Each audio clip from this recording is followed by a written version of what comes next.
مومن بھائی وہ قربانی کی تیاری کر رہے ہیں، تو لہذا ہمیں زیادہ زور جو ہے وہ ان کے مسائل پر دینا چاہیے کہ مسائل اس کے کیا ہیں۔ سب سے پہلا مسئلہ یہ ہے کہ قربانی کس پر واجب ہے، یہ پہلا مسئلہ، تاکہ ہم اپنے آپ کو دیکھیں کہ کیا ہم پر قربانی واجب ہے یا نہیں ہے۔ تو قربانی کس پر واجب ہے؟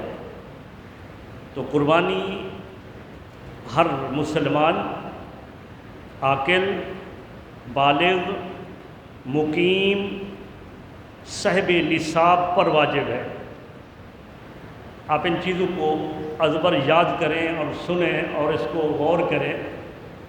قربانی واجب ہے ہر مسلمان پر، عاقل پر، بالغ پر۔ تین باتیں ہو گئی۔ چوتھی بات ہو گئی کہ وہ جو مقیم ہو۔ پانچویں بات ہو گئی کہ وہ صاحب نصاب ہو۔ پانچ چیزیں جب پائی جائیں اس پر قربانی واجب ہے۔ پتہ چلا کہ مسلمان پر قربانی واجب ہے تو غیر مسلم پر قربانی واجب نہیں ہے۔ عاقل پر قربانی واجب ہے، پتہ چلا جو مجنون ہے، دیوانہ ہے، پاگل ہے، اس پر قربانی واجب نہیں ہے۔ اور بالغ پر قربانی واجب ہے تو پتہ چلا کہ جو نابالغ ہے اس پر قربانی واجب نہیں ہے۔ اور مقیم پر قربانی واجب ہے، تو لہذا اگر کوئی مسافر ہے، شرعی مسافر، اس پر قربانی واجب نہیں ہے۔ صاحب نصاب پر قربانی واجب ہے، اگر وہ نصاب نہیں رکھتا ہے تو اس پر قربانی واجب نہیں ہے۔ یہ پانچ چیزیں ہیں جو قربانی کے وجوب کے لیے ہیں۔ اب اس پر تھوڑی تھوڑی گفتگو ہم کریں گے، تھوڑی تھوڑی گفتگو، زیادہ اس پر گفتگو کریں تو پھر وقت جلدی ختم ہو جاتا ہے۔ سب سے پہلی بات کہ مسلمان پر ہے، الحمدللہ، اللہ کا کرم، اللہ کا فضل، جتنا اللہ کی بارگاہ میں شکر ادا کرے وہ کم ہے کہ الحمدللہ اللہ تبارک و تعالیٰ نے ہمیں مسلمان گھرانے میں پیدا کیا اور ہم مسلمان ہیں۔ تو لہٰذا پہلی شرط ہم پر پائی گی کہ مسلمان ہیں ہم، تو مسلمان پر قربانی واجب ہے۔ دوسری بات یہ ہے کہ عاقل پر قربانی واجب ہے اور بے عقل، ناسمجھ، دیوانے، مجنون پر قربانی واجب نہیں ہے۔ تو لہذا گھر کے اندر اگر کوئی ایسا بندہ موجود ہے کہ جو زیادہ دانست نہیں رکھتا، سمجھ نہیں رکھتا، دیوانہ ہے، تو اس دیوانے، وہ سن بلوغت کو چاہے پہنچ گیا ہو، اس پر قربانی واجب نہیں ہے۔ اور پھر اس کے بعد بالغ کے حوالے سے اس دور کے اندر، ویسے تو ہماری کتابوں کے اندر 14 سال عمر بتائی گئی ہے، مگر میں آج اس بات کو تھوڑا کھول کر بیان کرتا ہوں۔ سن بلوغت کا مرد اور عورت کے اندر تھوڑا سا فرق ہے۔ عورت کا بالغ ہو جانا جلدی ہوتا ہے، اس وجہ سے جدید مسائل کے اندر اس بات کو مد نظر رکھا گیا ہے کہ عورت کی سن بلوغت جو ہے وہ 9 سال سے لے کر 14 سال تک ہے۔ 9 سال کے بعد 9، 10 سال، 11 سال، اس کے اندر بچی وہ بالغ ہو سکتی ہے۔ تو وہ اگر اس دوران کے اندر ان کو پیریڈ شروع ہو جائے، 9 سال سے پہلے اگر ہوا کوئی پیریڈ تو وہ استحاضہ بیماری کا خون ہے۔ اگر 9 سال کے بعد اگر کوئی پیریڈ انہیں شروع ہو جائے اور اس کی مدت 3 دن سے زیادہ رہے، 10 دن تک رہے، 10 دن سے کم رہے، 3 دن سے زیادہ رہے، تو یہ علامت ہے بچی کے بالغ ہونے کی۔ تو اس سن بلوغت وہ ہو سکتا ہے، یہ پیریڈ شروع ہو سکتا ہے 9 سال سے لے کر 14 سال تک۔ اور جو بچہ ہے، مرد ہے، اس کی سن بلوغت جو ہے وہ 12 سال سے لے کر 15 سال ہے۔ اس دوران کے اندر اگر اس کو کوئی علامت بطور خاص جو ہے وہ اگر اسے کبھی احتلام وغیرہ ہو جائے تو وہ بالغ سمجھا جائے گا۔ تو اس حالت میں جو دونوں علامتیں مرد و زن کی میں نے بتائیں، اگر اس دورانیہ کے اندر وہ علامتیں ظاہر ہو گئیں تو وہ بالغ ہے، اور قربانی کے وجوب کے لیے سن جو بلوغت ہے وہ شرط ہے۔ جب یہ شرط پائی گئی، جب وہ علامت پائی گئی، تو وہ اس پر قربانی واجب ہو گئی، بشرط یہ کہ دوسری شرطیں بھی موجود ہوں۔ دوسری آگے شرط کون سی ہے بالغ کے بعد؟ کہ وہ کیا ہو؟ مسافر نہ ہو، مقیم ہو، مقیم۔ اس پر پہلے بھی ہم نے گفتگو کی، کئی دفعہ کی، ہر سال کرتے ہیں، لیکن مسئلہ ہی ایسا ہے کہ ہر سال کرنی پڑتی ہے، یہ ضروری ہے کہ اس بات کو بتانا پڑتا ہے۔ اب مسافر کون ہے؟ شرعی مسافر وہ ہے کہ جو اپنے شہر سے، اپنی شہر کی حد سے نکلے اور اس کے سفر کا دورانیہ جو ہے وہ 92 کلومیٹر ہو، 92 کلومیٹر، 92 کلومیٹر وہ سفر کا ارادہ رکھتا ہو اور اپنے شہر سے نکلے۔ جب اپنے شہر کی حد سے باہر جائے گا، تو جب اپنے شہر کی حد سے باہر نکلے گا، تو اس حد سے نکلنے کے بعد جس نماز کو پائے گا اس پر قصر کرے گا، اور جب اس سفر کے دوران وہ جا رہا ہوگا اس دنوں کے اندر قربانی کا دن آ جائے گا، یا جس شہر میں جا رہا ہے اس شہر کے اندر اس کا پڑاؤ، اس کا ٹھہرنا، اس کا وہاں رہنا 15 دن یا اس سے کم ہے تو وہ مسافر ہوگا۔ مثلا میرے خیال میں یہاں سے جو حیدرآباد ہے وہ 150-60 کے درمیان ہے، 150-60 کلومیٹر، تو لہذا شرعی مسافر تو ہو گیا 92 کلومیٹر میں۔ اگر کسی نے ارادہ کیا کہ میں حیدرآباد جاؤں تو اپنے شہر کی کراچی کی حدود سے ٹول پلازا سے جو ہی گزرے گا وہ مسافر ہو جائے گا۔ اب آگے جس نماز کو بھی وہ پائے گا، 4 رکعت والی نماز کو وہ قصر کرے گا، 2 رکعت پڑھے گا۔ اب وہ حیدرآباد میں جا رہا ہے، اسے 10 دن کا کام ہے، 10 دن میں وہ حیدرآباد میں رہتا ہے، اور ان 10 دنوں کے اندر قربانی کا وقت آ گیا، 3 دن قربانی کا اس نے حیدرآباد میں پایا، تو وہ شرعی مسافر ہے۔ لہٰذا اگرچہ وہ صاحب استطاعت ہو، گھر کے اندر اس کا مال دولت سب کچھ ہو، اللہ نے بہت کچھ دیا ہے، لیکن مسافر ہونے کی حیثیت سے اس پر قربانی واجب نہیں ہے۔ وہ 10 دن رہتا ہے، وہ 12 دن رہتا ہے، یہاں تک کہ وہ 15 دن رہتا ہے۔ 15 دن تک وہ اگر اس کا ارادہ ہے وہاں رہنے کا تو وہ مسافر ہے، اگر اس کا 16 دن کا ارادہ ہے تو وہ مسافر نہیں ہے، وہ مقیم ہے، لہٰذا وہ وہاں رہ کر بھی وہ قربانی کرے گا۔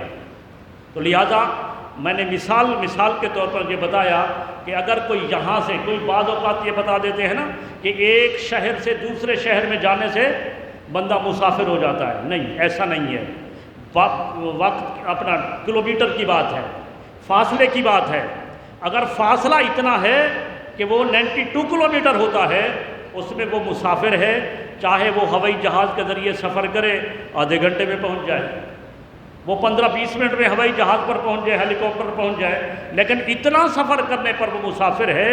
اور جس شہر میں وہ پہنچا ہے وہ شہر اس کا وطن اصلی نہیں ہے۔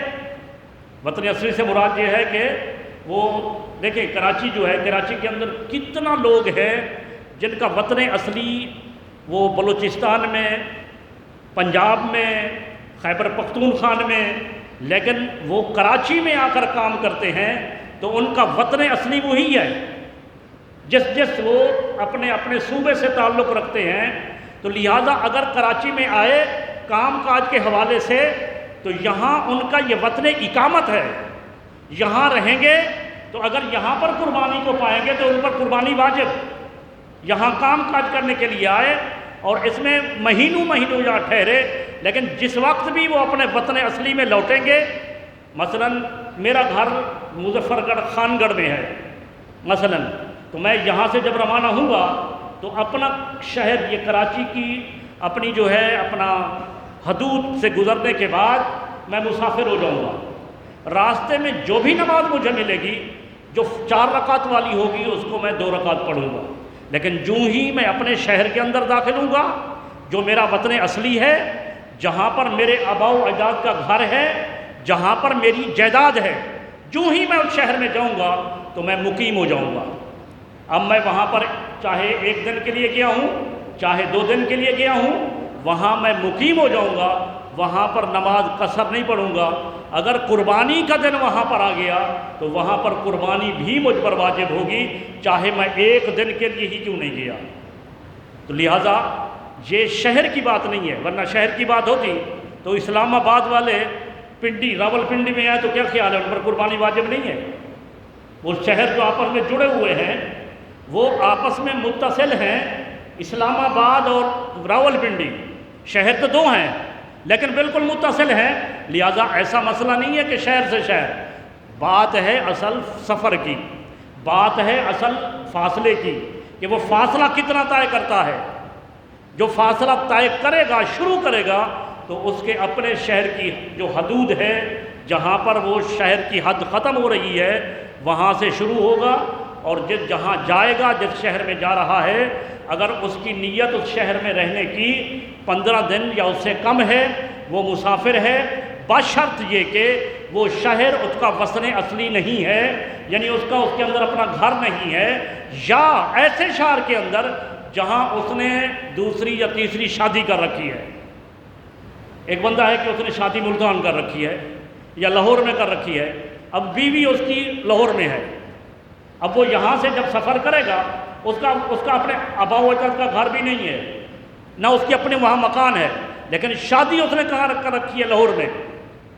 تو جو شخص وہاں سے یہاں سے سفر کرے گا، بیچ میں مسافر ہوگا، جہاں شادی کر رکھی ہے، اس کی بیوی ہے، ان کے بچے ہیں، جو ہی اس شہر کے اندر جائے گا وہ مقیم ہو جائے گا۔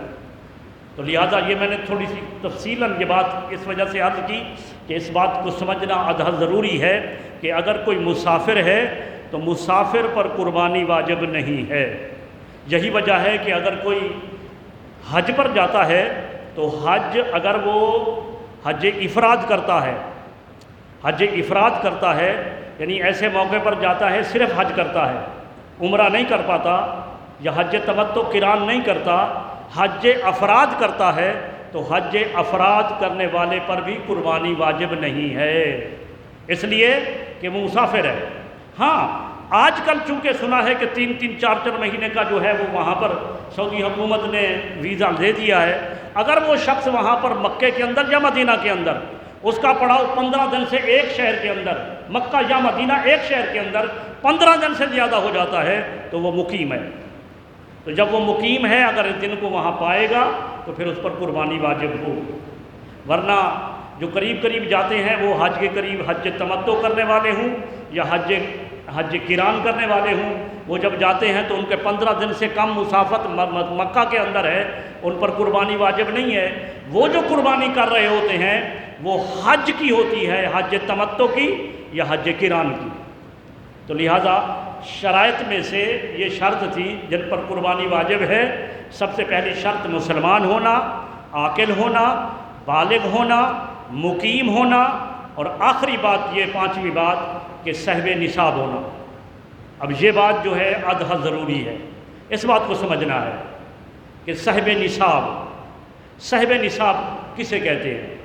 قربانی کا نصاب علیحدہ ہے اور زکوٰۃ کا نصاب کے اندر، قربانی کے نصاب کے اندر تھوڑا سا فرق ہے، تھوڑا سا فرق۔ مثلا قربانی کے لیے نصاب وہی ہے جو زکوٰۃ کا ہے، کیا؟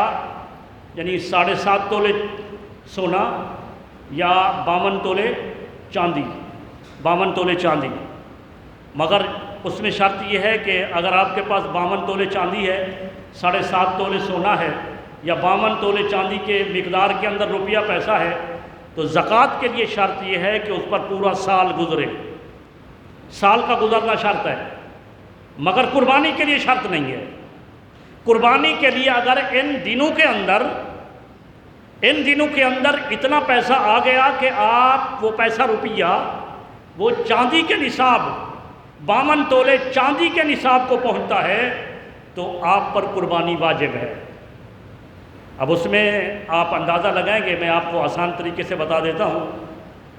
52 تولے چاندی کی قیمت جو ہے وہ تقریباً اس وقت جو ہے وہ 3500 روپے تولہ ہے تقریباً، لگ بھگ اوپر نیچے کچھ تھوڑی بہت اوپر نیچے، اور 52 تولے ہے، آپ اس کو ملٹی پلائی کریں گے 3500 کو تو تقریباً یہ 1,82,83,84,000 جو ہے یہ تقریباً جو ہے یہ نصاب بن رہا ہے یہ زکوٰۃ اور قربانی کا۔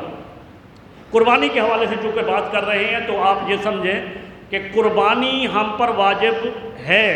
پہلی شرائط جو پائی گئی کہ ہم مسلمان بھی ہیں، عاقل بھی ہیں، بالغ بھی ہیں، مقیم بھی ہیں۔ اب صاحب نصاب ہیں تو دیکھنا ہے کہ ہمارا نصاب اس کو پہنچتا ہے یا نہیں پہنچتا ہے، تو اس کی نصاب بتا رہا ہوں کہ اگر ہمارے پاس 1,80,85,000 روپیہ ہے تو ہم پر قربانی واجب ہے۔ اب یہ 1,80,85,000، اب ہم سوچیں کہ نہیں ہمارے پاس پیسے تو ہے نہیں، ہمارے پاس تو سونا ہے، ہمارے پاس چاندی ہے، اور اللہ کی پناہ کہ خواتین اس کو توڑنے دیں، نہیں ہمارا تو پورا سیٹ ہے، ہم تو اس کو کبھی نہیں توڑیں گے۔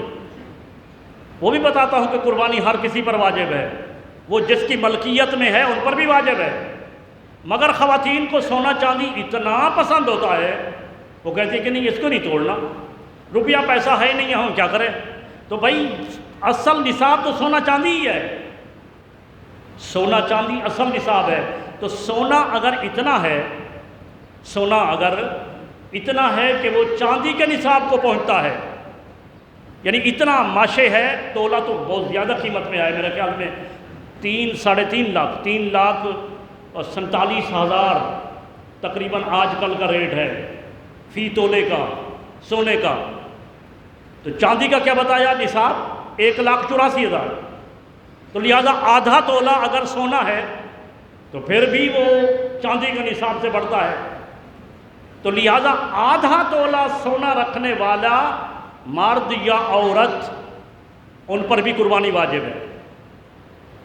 اب اس کو یہ ہے کہ نہیں اب اس کو توڑنا نہیں ہے، میرا تو سیٹ ہے، زیور ہے میرا، کیا کرنا ہے؟ تو سب سے پہلی شرط یہ ہے کہ اس کو توڑے، جیسے رب نے دیا ہے نا، یہ اسی کا حکم ہے زکوٰۃ اور قربانی کے اندر کہ زکوٰۃ بھی دو اور زکوٰۃ اور قربانی بھی کرو۔ فصل لربک وانحر، اللہ کی بارگاہ میں نماز بھی پڑھیے، قربانی بھی دیجیے۔ تو اللہ رب العزت کا حکم ہے اگر اس کو توڑ کر تھوڑا سا بیچ کر قربانی کا جانور یا بڑے جانور کے اندر ایک حصہ رکھ سکتے ہیں تو ضروری ہے کہ یہ عمل کیا جائے، اور اگر ایسا ہے کہ نہیں بالکل نہیں توڑنا تو پھر بھی قربانی تو واجب ہے نا۔ اب انہیں چاہیے کہ وہ قرض لے کر قربانی کریں، وہ عورت وہ مرد جو سونا کو نہیں توڑنا چاہتے اور ان کے پاس اتنا روپیہ پیسہ بھی نہیں ہے کہ وہ جانور خرید سکیں یا حصہ ڈال سکیں، تو ان کے لیے ضروری ہے کہ وہ قرض لے کر قربانی کریں، پھر آہستہ آہستہ سے اس قرض کو اتار دیں۔ اگر وہ قربانی نہیں کریں گے تو اس پر واجب کے چھوٹنے کا گناہ ہوگا، انہیں قربانی واجب تھی چھوڑ دی۔ اب بتا یہ رہا تھا، یہ بیچ میں یہ مسئلہ یوں آ گیا، بتا یہ رہا تھا کہ صاحب نصاب ہو، تو نصاب آپ نے سن لیا کہ 52 تولے چاندی کے برابر اس کے پاس روپیہ پیسہ ہے، پرائز بانڈ ہے، یا ان کے پاس سونا چاندی اتنا ہے۔ اب اس پر جو ہے وہ قربانی اس پر واجب ہے، یا اس نے اتنا پیسہ کسی سے قرض لینا ہے، اور وہ قرض والے منکر نہیں ہیں، وہ یہ نہیں ہے کہ ہم ایسا قرض ہے کہ جو وہ کہتے ہیں کہ نہیں ہم، ایسا بھی ہوتا ہے نا قرض کسی کو دیا اور پھر آگے بندے ہی ایسے ہیں کہ وہ دینے کو تیار ہی نہیں، منکر ہو گئے کہ نہیں ہم نہیں دیں گے۔ آج کل بہت عجیب دور ہے نا کہ پیسے روپیہ دے کر پھر لینا بہت مشکل ہوتا ہے، وہ دوستی وغیرہ بھی گئی، سب کچھ گیا، اور پھر تھوڑی سی زیادہ بات کی تو جو کچھ کرنا ہے کر لو، اور اگر امید یہ ہے کہ پیسے نہیں ملیں گے تو پھر تو ہے کہ وہ اس پیسے کو اس کے اندر جمع نہیں کریں گے، اور اگر وہاں ملنے کی امید ہے آگے لینے ہیں تو اس پیسے کو بھی ہم اپنے نصاب کے اندر جمع کریں گے۔ اس کا آسان طریقہ یہ ہے کہ ایک دن اپنے گھر میں بیٹھ جائیں اور کاپی پینسل لے لیں اور آپ دیکھیں کہ میرے پاس نقد پیسے کتنے ہیں، ان کو لکھ لیں، میرے پاس اتنا نقد پیسے ہیں، میرے پاس چاندی کتنا ہے، چاندی کی ایک انگوٹھی ہے، سونے کا اتنا زیور ہے، بچی کی والیاں وغیرہ ہیں، جو بھی ہے ان کو اس کے اندر لکھ لیں، اتنا سونے کے پیسے اتنے ہیں، چاندی کے اتنا ہیں، اس کو جمع کر لیا، میں نے فلاں سے اتنا قرض لینا ہے، اس کو جمع کر دیا، پھر میں نے کوئی کمیٹی وغیرہ ڈالی ہوئی ہے ابھی تک نہیں نکلی ہے، تو وہ جس کے پاس کمیٹی گئی ہوئی ہے وہ بھی اپنا پیسہ ہے، اس کو بھی جمع کر دیں۔ اور پھر قربانی کے نصاب کے اندر، جبکہ یہ بات زکوٰۃ میں نہیں ہے، قربانی میں ہے، وہ یہ کہ آپ کے گھر کے اندر ضروریات اصلی میں سے جو چیز ہے، ضروریات اصلی سے زائد چیز ہے، وہ بھی اس میں جمع کریں گے، وہ بھی جمع کریں گے۔ مثلا آپ نے گھر کے اندر قیمتی قسم کا فانوس لگایا ہوا ہے، یہ ڈیکوریشن پیس جو ہے، آپ وہ گھر کے اندر فانوس لگایا ہوا ہے، ضرورت اس کی نہیں تھی، بلب سے بھی کام ہو سکتا تھا، مگر آپ نے وہ بہترین قیمتی فانوس لگا دیا، اور آپ نے غیر ملک سے بہترین جو ہے نا وہ کوئی ڈنر سیٹ منگوا لیا، ضرورت نہیں ہے، رکھا ہوا ہے، ضرورت اس کی نہیں پڑتی، بس اللہ نے پیسہ دیا، گھر سے منگوا لیا، وہ باہر سے منگوا لیا، اپنے پاس رکھ لیا۔ قربانی کے نصاب کے اندر وہ فالتو چیز جو آپ نے گھر کے اندر رکھی ہے، استعمال کے اندر نہیں ہے، اس کو بھی، اس کی قیمت کو اس کے اندر جمع کریں گے۔ یہاں تک کہ آپ کے پاس 10 جوڑے ہیں کپڑے پہننے کے، ضرورت آپ کو 3 جوڑے کی ہے، وہ 7 جوڑے آپ کے علیحدہ رکھے ہوئے ہیں، ان کا حساب بھی لگائیں گے اس کے اندر۔ تو فالتو وہ چیزیں جو ضرورت اصلیہ میں نہیں ہیں، ان کو آپ اس کے اندر لکھیں گے، وہ سب جمع کر کے پھر آپ آ جائیں گے کہ اب میرا خرچہ کتنا ہے، میرا مہینے کے اندر جو ہے وہ آپ اس کے اندر جو جمع کیا تھا، اس کے اندر جو مہینے کی جو انکم ہے اس کو بھی جمع کریں گے، سیلری ہے یا کاروبار جو بھی کرتے ہیں اس کے وہ جمع کریں گے، اور اب خرچے میں آ جائیں گے کہ میرے گھر کا خرچ کتنا ہے، تو خرچ لکھیں گے۔ اس کے بعد جو یوٹیلیٹی بل ہے ان کو لکھیں گے، آپ نے کسی کے پیسے دینے ہیں، مقروض ہیں آپ، وہ لکھیں گے۔ یہ سب کچھ لکھنے کے بعد ان کو جمع کر دیں گے۔ اب جو آپ کے پاس جو آمد ہے اس کو، اور جو آپ کے پاس اخراج ہے اس کو، اس میں نفی کریں گے۔ اگر یہ پیسہ 1,80,85,000 کے مطابق بنتا ہے تو آپ پر قربانی واجب ہے۔ آسان طریقہ ہے، مشکل طریقہ نہیں ہے، آسان طریقہ ہے۔ اور یہ کس پر واجب ہے؟ یہ آپ یہ اندازہ صرف یہ نہیں ہے کہ گھر کا ایک فرد یہ اس کو لگائے۔ اب الحمدللہ گھر کے اندر کبھی ایسا بھی ہوتا ہے کہ گھر کے اندر 8 افراد ہیں، اور وہ 8 افراد ہی وہ ہیں کہ جن پر قربانی واجب ہو رہی ہوتی ہے۔ یعنی بیٹے ہیں 2 تو ان کا بینک بیلنس علیحدہ ہے، ان کا علیحدہ نصاب ہے، ان کے پاس علیحدہ روپیہ پیسہ ہے، ان کے جیولری وغیرہ علیحدہ ہے، بہو ہے اور بیٹی ہے، ان کا روپیہ پیسہ علیحدہ ہے، اور یہ سب گھر کے سارے افراد اس کے اندر یہ حساب لگائیں گے۔ جو بندہ اس نصاب کو پہنچے گا، اس کے پاس چاندی کا نصاب 1,80,85,000 اس کے پاس اگر بنتا ہے تو اس پر قربانی واجب ہے۔ ہمارے علاقے میں ایک وقت تھا، ابھی بھی جہالت دیہاتوں کے اندر بہت ہوتی ہے، کہ وہاں پر جو ہے وہ جو اولاد کماتی ہے نا تو والد کے ہاتھ پر رکھتی ہے، بڑا ہوتا ہے والد، تو اولاد کما کر لے آئی، جتنے بیٹے ہیں وہ اس کو کچھ بھی خرچ کرنے کے مجاز نہیں ہے، اور میں سمجھتا ہوں کہ یہ اچھی بات ہے۔ والد ہے تو جو پیسہ روپیہ ہے والد کے ہاتھ پر رکھا تو یہ بہت اچھی بات ہے۔ اب اس والد کو جب دیا تو اس میں ایک غلطی ہمارے ہاں ہوا کرتی تھی دیہاتوں کے اندر، اب اللہ بہتر جانتا ہے کہ کیا حال ہے، لوگوں تک بات کو پہنچا رہے ہیں، وہ یہ کہ والد پر جب اولاد کما کر آئی سب کچھ والد کے ہاتھ پر رکھ دیا۔ گھر کے اندر بیٹی ہے، بیٹے ہیں، ان کے پاس جو بھی بیٹی کی اگر زیورات ہے تو والد کے تصرف میں ہے، جب چاہے ان کو بیچ دے، تصرف والد کیا ہے اس کے اندر، تو اس میں قربانی صرف والد پر ہے۔ لیکن ہمارے دیہات میں کیا ہوتا تھا، والد صاحب کہتے ہیں نہیں پچھلے سال قربانی میرے بڑے بیٹے کے نام پر تھی، تو اس سال جو ہے اسے چھوٹے بیٹے کے نام پر، اور اگلے سال اس کے چھوٹے پر، اگلے سال جو ہے بیٹی کے نام پر، پھر اس کے اگلے سال بہو کے نام پر۔ یہ بات غلط ہے۔ جو صاحب نصاب ہے، جس کے پاس مال دولت ہے، اسی کی قربانی ہوگی۔ اگر اولاد کما کر سبھی کچھ اپنے والد کے ہاتھ پر رکھتے ہیں تو قربانی بھی صرف والد پر ہے، اولاد پر نہیں ہے۔ ہاں اگر ان کا علیحدہ علیحدہ سے ان کا کاروبار، علیحدہ سے ان کا بینک بیلنس، اور علیحدہ سے وہ صاحب نصاب ہیں، تو وہ ہر کوئی جو ہے وہ اپنے اپنے نصاب کو دیکھے گا. میرے پاس اتنا پیسہ ہے، میرے پاس اتنا نقدی ہے، قرض اتنا لینا ہے، اور اتنا کچھ میرے پاس جو ہے وہ بینک سیونگ وغیرہ ہے. تو اس حوالے سے وہ سب حساب لے کر جو کچھ دینا ہے ان کو منہا کرے گا. اگر وہ چاندی کے نصاب کو پہنچتا ہے تو اس پر قربانی واجب ہے. تو لہٰذا یہ میں نے بتایا کہ صاحب نصاب، اور یہ صاحب نصاب بھی جو ہے نا جو بنے گا اسی پر قربانی واجب ہوگی. ایک بات اور جو ہمارے جو ہے نا وہ رسم و رواج کے اندر جو داخل ہے وہ یہ کہ کسی نے کہا کہ نہیں ہم پر قربانی واجب ہو، لیکن ہمارا حق تو بنتا ہے کہ ہم نبی کریم صلی اللہ علیہ وسلم کے نام کی قربانی کریں. ہمارا حق بنتا ہے، وہ ہمارے نبی ہیں، اللہ کے حبیب ہیں، تو ہم ایسا کرتے ہیں کہ ہم نبی کریم صلی اللہ علیہ وسلم کے نام کی قربانی کریں. کسی نے کہا کہ نہیں والد فوت ہو گئے، والدہ فوت ہو گئی، تو ہمارا حق بنتا ہے کہ والدین کا ایک ہم پر احسان ہے، رب کائنات نے انہیں مجازی رب کہا ہے، تو لہٰذا ہم قربانی اپنے والدین کے نام پر کریں گے. تو اب اس مسئلے کو آپ سماعت فرما لیجئے.